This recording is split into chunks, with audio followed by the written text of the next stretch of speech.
നമ്മൾ കുറച്ച് questions discuss ചെയ്യുകയാണ്. തൃപ്പാപ്പൂർ സ്വരൂപം എന്നറിയപ്പെട്ടിരുന്നത് എന്താണെന്ന് അറിയാമോ?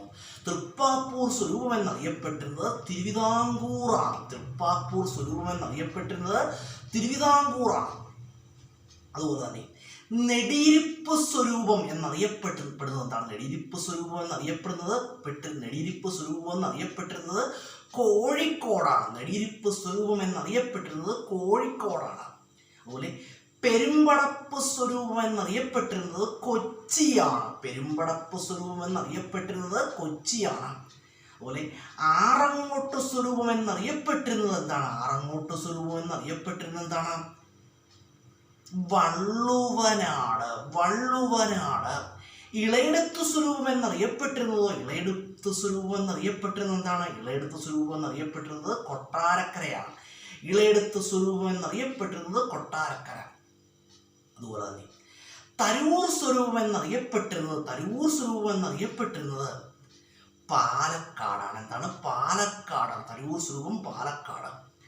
അതുപോലെ തന്നെ നമ്മൾ കുറച്ച് ക്വസ്റ്റ്യൻസ് പറഞ്ഞു. ഇതുള്ള ഒരു വീഡിയോയിൽ നമ്മൾ കേരളത്തിലെ കലാരൂപങ്ങൾ പറയുകയുണ്ടായി. എന്നാൽ 2 ക്വസ്റ്റ്യൻസ് ഞാൻ പറയാൻ മറന്നുപോയി. മറ്റൊന്നുമല്ല, അതായത് തെയ്യം ഏതു ജില്ലയിലെ നൃത്തരൂപമാണെന്ന് ചോദിച്ചാൽ, തെയ്യം ഏതു ജില്ലയിലെ കലാരൂപമാണെന്ന് ചോദിച്ചാൽ ആൻസർ കണ്ണൂരാണ്. തെയ്യം കണ്ണൂർ ജില്ലയിലെ കലാരൂപമാണ്.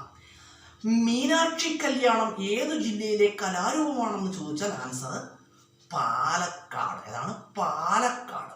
ഈ 2 ക്വസ്റ്റ്യൻസ് ഞാൻ മറന്നുപോയി. അതുകൊണ്ട് ആ ക്വസ്റ്റ്യൻസ് കൂടെ ഇവിടെ സൂചിപ്പിക്കുകയാണ്. അതുപോലെ രാമനാട്ടം എന്നത് കഥകളിയുടെ ആദ്യകാല പേരാണ്. രാമനാട്ടത്തിൻ്റെ പിതാവാരെന്ന് ചോദിച്ചാൽ ആരാണ്? കൊട്ടാരക്കര തമ്പുരാനാണ്. അതുപോലെ കൃഷ്ണനാട്ടത്തിൻ്റെ പിതാവെന്നറിയപ്പെടുന്ന ആരാണ്? കോഴിക്കോട് മാനവേദൻ നമ്പൂതിരിയാണ്. ആരാണ്? കോഴിക്കോട് മാനവേദൻ നമ്പൂതിരിയാണ്.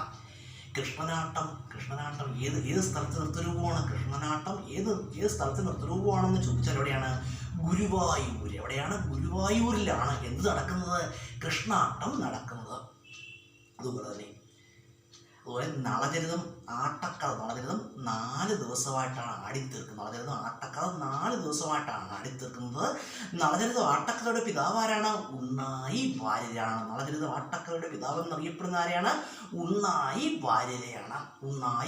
നളചരിതം ആട്ടക്കഥയുടെ പിതാവ് എന്നറിയപ്പെടുന്നു. ആൻസർ ഉണ്ണായി വാര്യർ. അതുപോലെ നളചരിതം ആട്ടക്കഥയിലെ പ്രധാന കഥാപാത്രങ്ങൾ ആരൊക്കെയാണ്? നളനും ദമയന്തിയുമാണ്. ആരാണ്? നളനും ദമയന്തിയുമാണ്.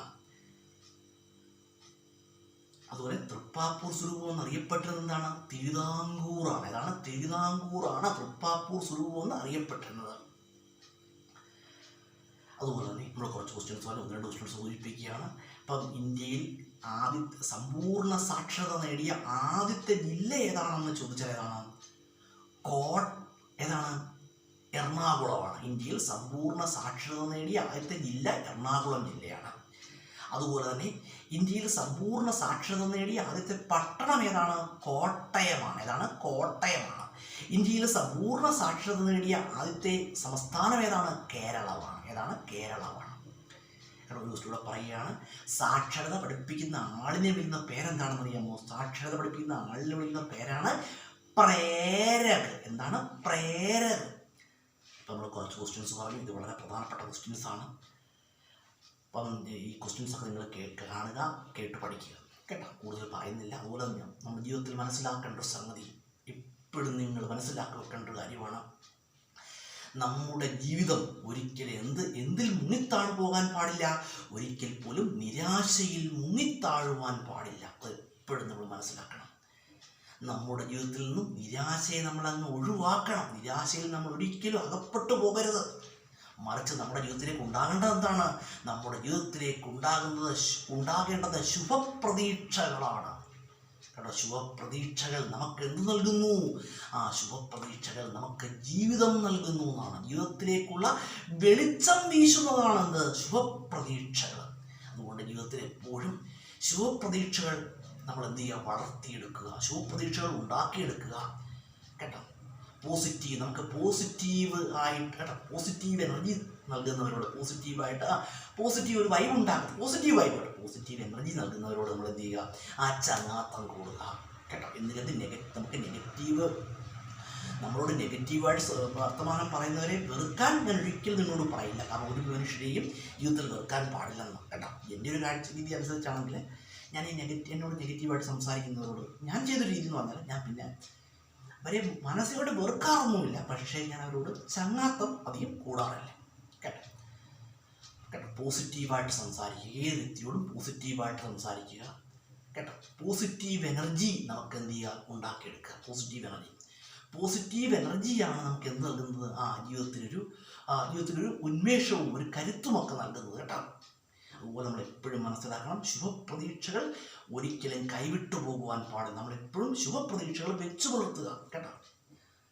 നല്ലത് ചിന്തിക്കുക. നല്ല ചിന്തയിൽ നിന്നും നമുക്ക് ലഭിക്കുന്ന എന്താണ് ഒരു പോസിറ്റീവ് എനർജിയാണ്. അതുപോലെ തന്നെ വേറൊരു കാര്യമായിട്ട് നമ്മൾ പ്രത്യേകം ശ്രദ്ധിക്കണം, മറ്റൊരു വ്യക്തിയെക്കുറിച്ച് എന്ത് ചെയ്യാൻ പാടില്ല, അനാവശ്യമായിട്ട് നമ്മളൊന്നും ചിന്തിക്കാതിരിക്കുക കേട്ടോ. അതെപ്പോഴും ശ്രദ്ധിക്കണം കേട്ടോ. ഒരു വ്യക്തിയെക്കുറിച്ച് നമ്മൾ എന്ത് ചെയ്യാൻ പാടില്ല, അനാവശ്യമായിട്ടൊന്നും ചിന്തിക്കാതിരിക്കുക. നല്ലത് ചിന്തിക്കുക, നല്ലത് പ്രവർത്തിക്കുക കേട്ടോ. സത്യത്തിലൂടെ എന്ത് ചെയ്യുക, മുന്നോട്ട് നീങ്ങുക. കൂടുതൽ പറയുന്നില്ല, തൽക്കാലം നിർത്തുവാണ്. അപ്പോൾ വീഡിയോ കാണുന്നവരൊക്കെ എന്ത് ചെയ്യുക, വീഡിയോ കാണുക. അതുപോലെ നമ്മൾ പെട്ടെന്ന് ഒരു സ്റ്റുഡൻറ്റിൻ്റെ മനസ്സിലേക്ക് ഓർമ്മ വന്നത് നമ്മൾ വീഡിയോയിൽ ഡാൻസുകളും അതായത് നൃത്തരൂപങ്ങളും ജില്ലകളുമാണ് പറഞ്ഞത്. കുത്തിയോട്ടം എന്ന് കേട്ടിട്ടുണ്ടോ? കുത്തിയോട്ടത്തിന് കേരളത്തിലെ ഏറ്റവും പേര് കേട്ട സ്ഥലം ഏതാണെന്ന് അറിയാമോ? ചെട്ടികുളങ്ങരയാണ്. ഏതാണ്? ചെട്ടികുളങ്ങരയാണ്. ചെട്ടികുളങ്ങര ഏത് ജില്ലയിലാണ്? ആലപ്പുഴ ജില്ലയിലാണ് കേട്ടോ. ചെട്ടികുളങ്ങര ഭദ്രകാളി ക്ഷേത്രം വളരെ ഫേമസ് ആണ് കേട്ടോ. കേരളത്തിലെ തന്നെ പ്രശസ്തമായ ക്ഷേത്രങ്ങളിൽ ഒന്നാണ് ചെട്ടികുളങ്ങര ഭദ്രകാളി ക്ഷേത്രം, അല്ലെങ്കിൽ ചെട്ടികുളങ്ങര ദേവീക്ഷേത്രം. ചെട്ടികുളങ്ങരയാണ് കുത്തിയോട്ടത്തിന് കേരളത്തിലെ ഏറ്റവും പേര് കേട്ട സ്ഥലം. കുത്തിയോട്ടം ഏത് ജില്ലയിലെ കലാരൂപമാണെന്ന് ചോദിച്ചാൽ ആൻസർ ചെട്ടികുളങ്ങര, ജില്ല ചോദിച്ചാൽ ആലപ്പുഴ. അതുപോലെ തന്നെ പെട്ടെന്ന് ഒരു സ്റ്റുഡൻറ്റ് വന്നു, കേരളത്തിലെ ഏറ്റവും കൂടുതൽ കെട്ടുകാഴ്ചകൾ അണിനിരക്കുന്ന ഉത്സവം ഏതാണെന്ന് ചോദിച്ചാൽ ആൻസർ ചെട്ടികുളങ്ങര ഭരണിയാണ്. ചെട്ടികുളങ്ങര ഭരണി, അതായത് കുംഭഭരണി. കേരളത്തിലെ ഏറ്റവും വലിയ ഉത്സവം കൂടിയാണത് ചെട്ടികുളങ്ങര ഭരണി കേട്ടോ. കേരളത്തിലെ ഏറ്റവും വലിയ ഉത്സവങ്ങളിൽ ഒന്നാണ് മീനഭരണി പോലെയും അല്ലെങ്കിൽ തൃശ്ശൂർ പൂരം പോലെയും ആറ്റുകാൽ പൊങ്കാല പോലെയും ഒക്കെ ഉള്ള ഒരു വലിയ ഉത്സവമാണിത് ചെട്ടികുളങ്ങര ഭരണി. അപ്പം ചെട്ടികുളങ്ങര ഭരണിക്കാണ് കേരളത്തിലെ ഏറ്റവും കൂടുതൽ കെട്ടുകാഴ്ചകൾ അണിനിരക്കുന്നത്.